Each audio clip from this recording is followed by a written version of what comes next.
l'un des économistes qui a exercé une grande influence au travers de l'histoire, aussi bien sur le plan économique que politique et social, c'est Karl Marx. Tout d'abord, je vais vous présenter quelques éléments de sa vie. Je vous présenterai par la suite une synthèse de son livre Capital. Et puis, pour finir, je vous expliquerai la différence qu'il y a entre Karl Marx et les autres économistes de l'école classique. Je m'appelle El Kader, professeur de sciences économiques. Je présente au travers ma chaîne les différentes notions économiques et financières en essayant de les simplifier au maximum pour les rendre accessibles au plus grand nombre. Si vous appréciez la démarche, merci de liker. Karl Marx est né en 1818 à Trèves en Allemagne. Il était le troisième enfant d'une famille très grande de 9 enfants. Son père, Heinrich Marx, était un avocat de la haute bourgeoisie juive, tandis que sa mère, Henriette Presburg, était une femme d'origine hollandaise. Karl Marx a étudié la philosophie, la théologie et l'histoire à l'université de Bonn et à l'université de Berlin. Il a été très influencé par les idées de Hegel et de Feuerbach, qui ont joué un rôle important dans sa réflexion sur l'histoire et la société. En 1843, Karl Marx a épousé Jenny von Westphalen. J'espère que je n'écorche pas le nom. C'est une aristocrate allemande. Ils ont eu 7 enfants ensemble, mais la vie de Marx a été ponctuée de difficultés financières et il a souvent été obligé de déménager pour trouver du travail. En 1844, Marx a publié ses premiers écrits importants, publiés dans un journal allemand appelé Rheinische Zeitung.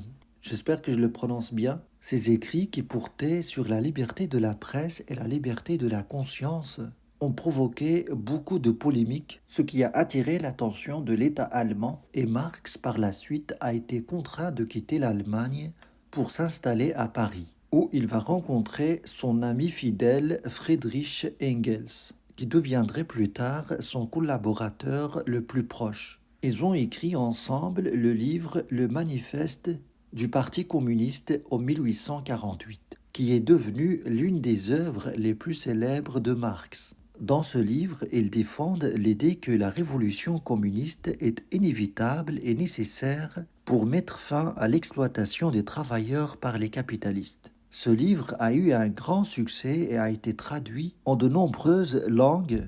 Il est devenu un texte de référence pour de nombreux mouvements révolutionnaires à travers le monde. En 1849, Marx a été expulsé de France et s'est installé en Angleterre, à Londres, où il a passé le reste de sa vie. Il a travaillé comme journaliste et écrivain et a continué à développer ses idées sur la société et l'économie. Il a publié de nombreux autres livres, dont Le Capital, qui est considéré comme son œuvre la plus importante. Karl Marx est décédé en 1883 à Londres, mais ses idées ont continué à avoir une grande influence dans le monde entier. Elles ont inspiré de nombreux mouvements révolutionnaires et ont été mises en pratique dans de nombreux pays, notamment en Union soviétique et en Chine. Bien que Marx soit souvent associé au communisme, ses idées ont également été influentes dans d'autres domaines, spécialement en économie, en sociologie et en politique. Son analyse de la société capitaliste et de l'exploitation des travailleurs a été largement reprise et développée par d'autres penseurs et mouvements politiques. En conclusion, Karl Marx est un philosophe et écrivain allemand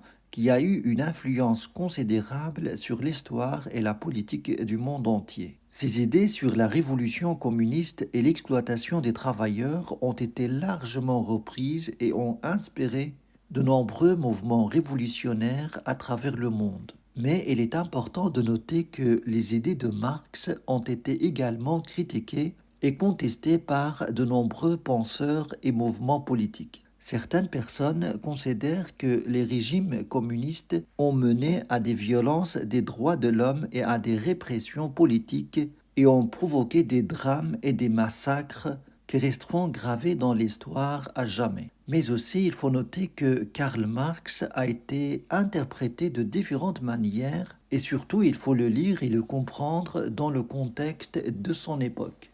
Le livre Capital de Marx est l'un des ouvrages qui ont marqué l'histoire de la pensée économique et politique. La synthèse de ce livre et sa compréhension est très demandée. C'est pour cela que je vais vous présenter d'une manière synthétique les différents éléments de ce livre dans cette vidéo. Bien sûr, ce livre a été publié en 3 volumes, mais ces 3 volumes ont été publiés non pas en une fois, mais à plusieurs dates différentes. Une partie a été publiée après la mort de Karl Marx par son ami Engels. Alors ce livre, en général, il analyse la société capitaliste et ses dynamiques économiques et sociales. Bien sûr, d'une manière à déconstruire cette forme de société. Alors cet ouvrage de Capital est très volumineux. Il se compose de 4 livres, chacun ayant un titre et thème spécifique. Dans le premier livre, on va trouver tout ce qui parle du processus de production du capital. Dans cette partie-là, que je vais vous détailler également, Karl Marx analyse et étudie les conditions de production et de circulation du capital, ainsi que les contradictions qui en résultent. Le deuxième livre de cet ouvrage, intitulé Le processus de circulation du capital. Il analyse et étudie la circulation du capital, ses différentes formes et la reproduction des sociétés capitalistes. Et la troisième partie, ou bien le troisième livre de cet ouvrage, traite le processus global de production capitaliste. Parle globalement de la circulation du capital en tenant compte des différentes relations entre les différents pays et les différentes branches d'industrie. Et puis la dernière partie, on a les différentes formes de surtravail, c'est-à-dire un travail qui n'est pas rémunéré subtilement par les capitalistes qui leur donnent ce que Karl Marx appelle la plus-value. Bien, alors on va voir qu'est-ce qu'il y a en détail dans le premier livre de Karl Marx, ou bien dans la première partie de ce livre Capital. On va avoir les éléments suivants. Tout d'abord, Karl Marx va essayer de définir ce qu'il appelle par capital. Karl Marx définit le capital comme une force sociale de production qui permet globalement à une classe dominante appelée les capitalistes de produire et d'échanger des biens et services en vue de réaliser un profit. Alors pour Karl Marx, ce qu'il désigne par capitaliste, il s'agit de ceux qui possèdent les moyens de production, comme par exemple les machines, les usines, la terre, l'argent, etc.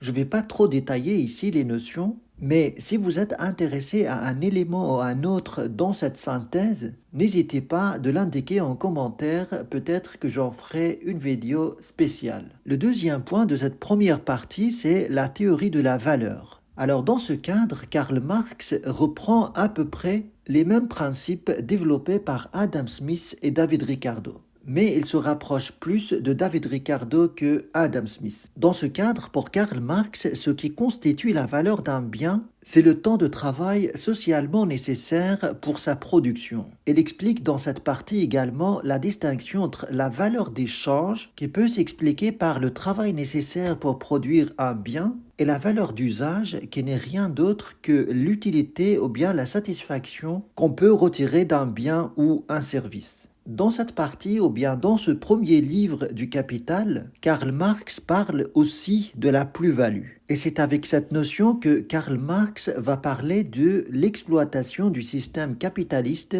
en payant les travailleurs une valeur inférieure à ce qu'ils produisent. Et cette différence entre la valeur produite réellement et la rémunération versée aux travailleurs, c'est bien ce que Karl Marx appelle plus-value. Et ça constitue en d'autres termes le profit des capitalistes. La prochaine partie de ce premier livre du Capital, Karl Marx parle de la baisse tendancielle du taux de profit. C'est une théorie à la base qui vient de David Ricardo et qui consiste à dire que le taux de profit en fait a une tendance à la baisse avec le temps. Et cela provient principalement de la concurrence qui pousse les capitalistes à perfectionner leurs outils, mais qui réduit en même temps leur part de la valeur produite. Car avec ce mécanisme, on aura de moins en moins de travailleurs qui représentent la source principale de la valeur, et donc les profits, selon Marx, vont avoir une tendance à la baisse. Mais cette analyse, et précisément ce point, ne s'est toujours pas produit avec l'histoire, c'est bien l'inverse qui est constaté. Et puis la dernière partie de ce point, développée par Karl Marx dans ce premier livre du Capital, c'est les contradictions du système capitaliste. Pour Karl Marx, il y a des contradictions internes au système capitaliste qui proviennent principalement de l'oppression, de l'exploitation et qui va finir à un moment donné à produire une révolution socialiste qui permettrait de mettre fin au système capitaliste et passer à un autre système qu'il appelle système socialiste ou bien le communisme en d'autres termes, qui est bien le contraire du capitalisme. On va passer au deuxième livre du Capital de Marx, intitulé Le processus de la circulation du capital. Et dans cette partie du livre, on va avoir les points suivants. La circulation simple du capital. Dans ce livre, Marx parle de la transformation du capital argent en capital marchandise. En d'autres mots simples, Marx parle ici de la manière que l'argent se transforme en marchandise. Mais pas n'importe quelle marchandise, des marchandises qui permettent de produire. C'est ce qu'on appelle un capital. Et on peut avoir un mécanisme inverse, c'est-à-dire un capital marchandise qui se transforme en capital argent. Et donc ici, dans cette partie, Karl Marx explique que cela est nécessaire pour la reproduction du système capitaliste. Dans la deuxième partie de ce deuxième livre, il y a la circulation du capital argent. C'est-à-dire que Karl Marx, dans cette analyse, il va se concentrer sur les mécanismes et les mouvements du capital sous forme de monnaie. La troisième partie de ce livre deuxième du Capital de Marx détaille la circulation du capital marchandise, c'est-à-dire la transformation des biens de production en biens de consommation, et vice-versa. Et cette circulation est nécessaire pour la réalisation du profit selon Marx. Et puis il parle de la circulation du capital argent-marchandise, c'est-à-dire la combinaison de la circulation simple du capital et de la circulation du capital marchandise. Et la dernière partie traite les contradictions selon Marx de la circulation du capital.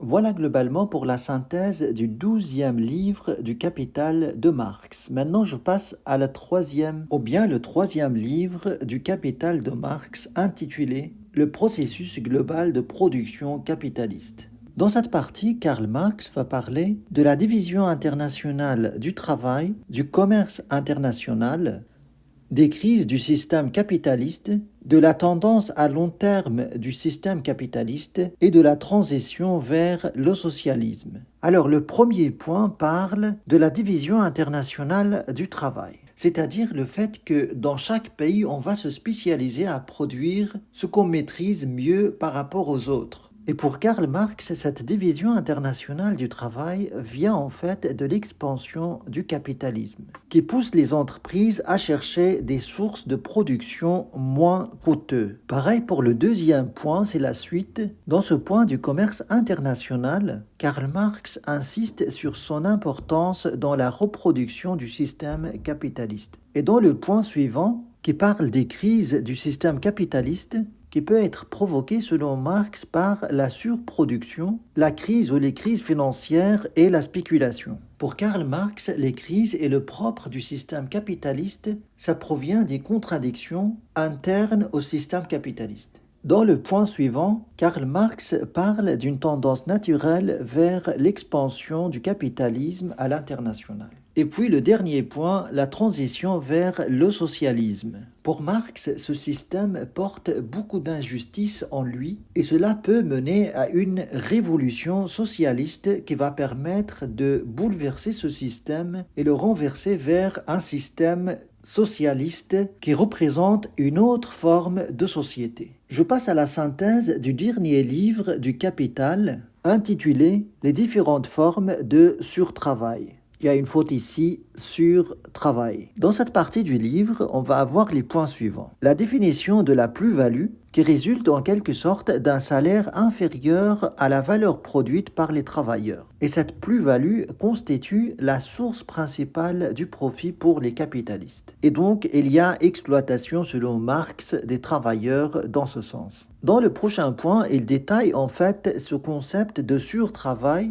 Et dans ce cadre, Marx parle de surtravail absolu qui correspond à un temps de travail supérieur à celui nécessaire à la production Et puis vous avez aussi le surtravail relatif. Et dans ce cadre, on parle en fait d'un travail supérieur à celui nécessaire à la production de la valeur d'un bien ou d'un service. Et puis le prochain point, Marx parle de la dévalorisation du capital, c'est-à-dire la perte de la valeur subie par les machines et les autres biens de production au cours de leur utilisation. Le point suivant, Marx parle des crises économiques. Pour lui, ces crises économiques, en fait, proviennent des contradictions du système capitaliste. Et ces contradictions peuvent mener à terme à une baisse de la production, une hausse du chômage et une augmentation des inégalités sociales.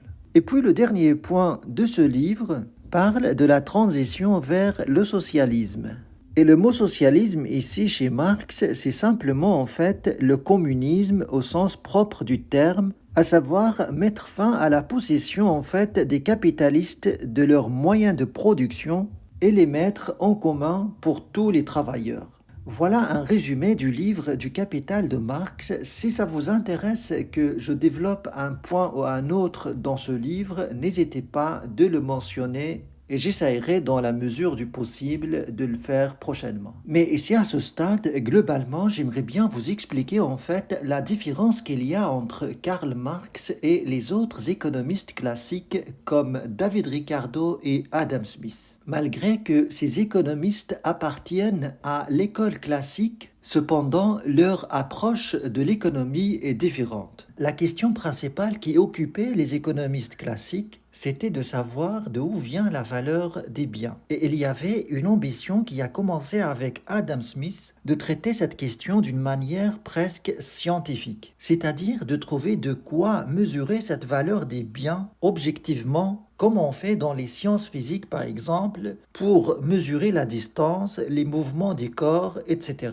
Oui, j'allais oublier cela. Merci de liker et de vous abonner si vous ne l'avez pas encore fait. Je reviens à cette question. Ces économistes arrivent à la conclusion que le travail peut constituer la source de la valeur des biens. Cette question de valeur-travail va séduire presque tous les économistes classiques, mais à mon avis, quand on laisse traîner une idée prise par les auteurs les uns après les autres comme presque une certitude, on arrive à un certain niveau où quelqu'un va en faire une vérité absolue. Et l'auteur qui va prendre cette valeur travail comme une certitude absolue, c'est Karl Marx. Toute la réflexion de Karl Marx va se baser sur ce qui donne de la valeur aux biens, à savoir pour lui le temps nécessaire de travail pour les produire. Mais alors, on peut se poser la question, c'est quoi la différence entre Karl Marx et les autres auteurs classiques de l'économie? La différence principale, c'est que les économistes classiques, comme Adam Smith et David Ricardo principalement, essayent d'analyser la société ou bien les comportements des individus pour en déduire des lois naturelles qui expliquent leur comportement. En quelque sorte, ils adoptent une démarche scientifique de l'analyse de la société. Ils analysent ce qui est dans la société, alors que Karl Marx, il analyse ce qui devrait être dans la société, surtout en adoptant cette valeur travail comme une vérité absolue, ce qui l'amène à constater une injustice par rapport à la répartition des richesses dans la société. Il développe